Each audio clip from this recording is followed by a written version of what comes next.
8th of October, about 6:16, Tuscaloosa police received 911 calls in reference to 2 people being shot in the 3000 block of 20th Street in Tuscaloosa. Once they arrived, they did find 2 victims that had been shot and were critical. They were transported to the local hospital where they both later died.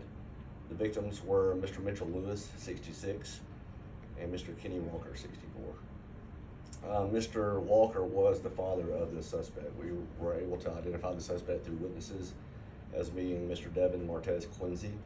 He did leave the scene in one of the victims' cars. He later turned himself into police. Through the investigation, we were able to charge him eventually with capital murder. Initially, we charged him with murder and attempted murder, but after Mr. Walker passed Sunday morning, we did upgrade to capital murder. Any idea, Marty, what the motive was? We don't have a motive at this time.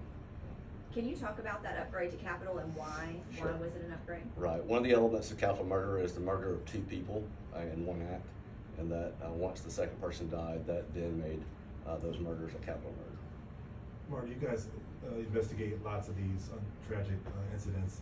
Your thoughts on just the fact that 2 people have lost their lives at the hands of the son of the victim? I mean, just how terrible is this? Yeah, of course it's terrible. It's sad for the family. It's sad for everyone involved, all the families, and certainly the family that not only lost his dad, but also a son as well.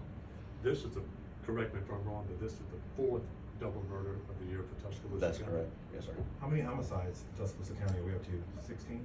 18 homicides. Yes, sir. In your years of law enforcement, is this the most the number of double homicides in 1 year?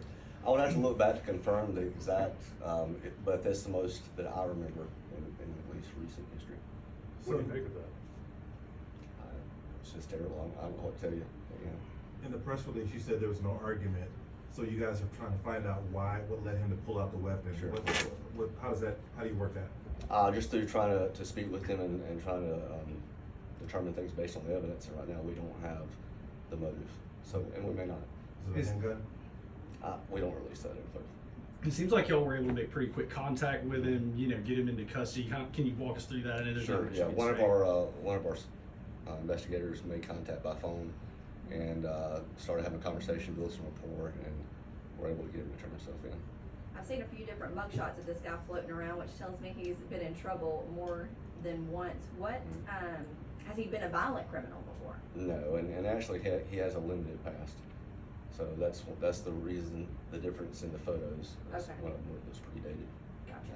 The dreadlock photo is his current picture. That's correct. And the one's Yes, the sir. shorter haircuts, that's an older one, right? That's correct.